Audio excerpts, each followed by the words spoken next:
So success to me is when you achieve your goals and you are satisfied with your work and where you are at currently. I think if you give a name to it, it kind of becomes reality. And maybe the way I would define it is I have off days, I have bad days, but I would never call them failures, if that makes sense.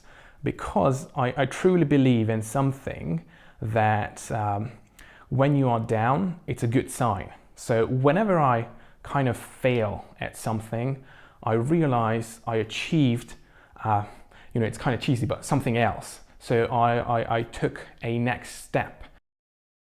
I don't think about it. So that's the first thing. I don't really think about it. I try to not categorize anything that I'm doing or I'm failing at as a failure.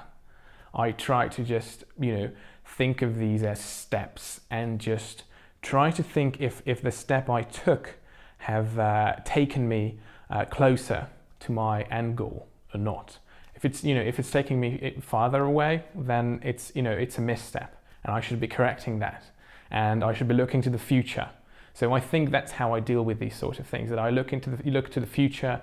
I try to not look back, only to learn from my mistakes, and actually try. And it's not easy. It's really not easy to try to love failing, which is But if you don't, as they say, if you don't fail, then you're not even trying, right?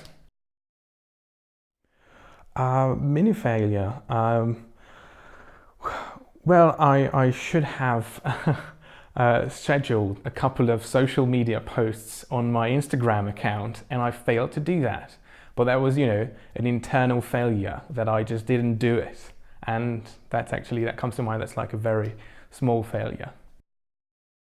Every project I take on, I probably fail at least 100 times. Well, maybe less and less as I grow. So if I have an image that I'm proud of, like for example, to give you a proper example, I worked on the image of Sir Anthony Hopkins, and someone I really, really like. And I was very excited to work on his portrait. And I created this image that I thought the photographer and the client would like. And I sent it to them, and then they realized, well, this is not really the way they would go with the image. So that's, I would say, like a speed bump, as you mentioned, because, it's different from my initial goal, initial aim. And so I had to redo it. But once again, I learned something. And the thing I learned is, how that client likes to communicate and how that client likes to work.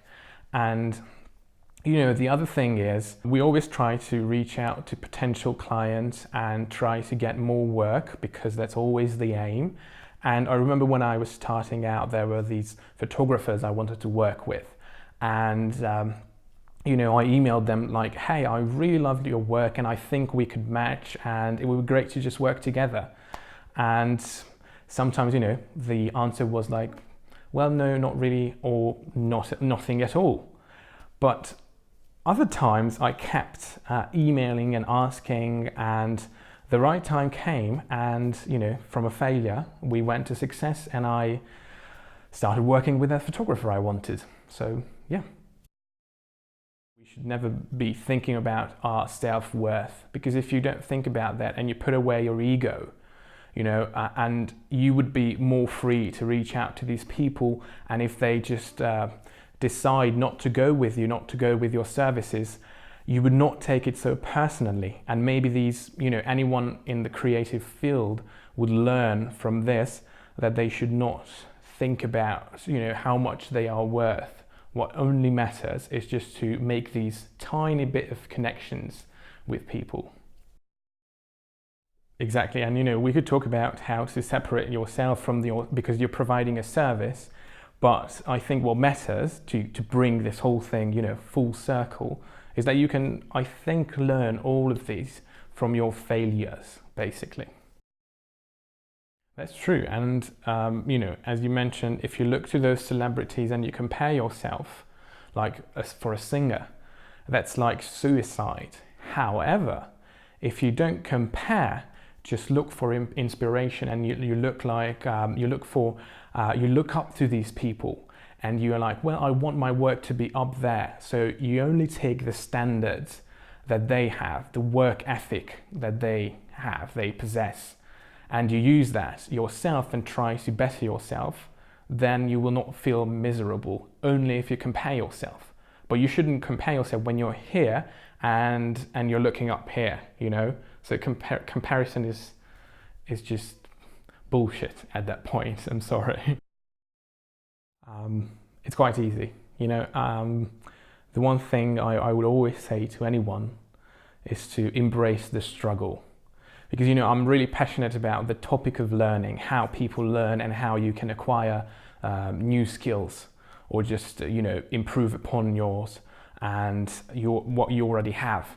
And the way that works, and, you know, I looked into it a lot of times, and the way that works is when you start something, you have absolutely no idea what you're doing. You have absolutely no idea if you're failing or not. You have absolutely no idea if you're making a mistake or not.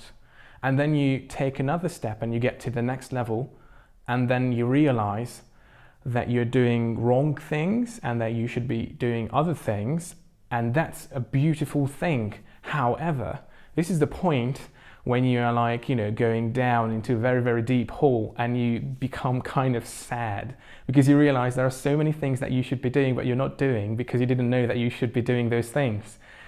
But as I mentioned, you have to embrace that, because that only means that you are one level further into your goal and into acquiring that skill set, and you just know more about the topic that you want to know more about.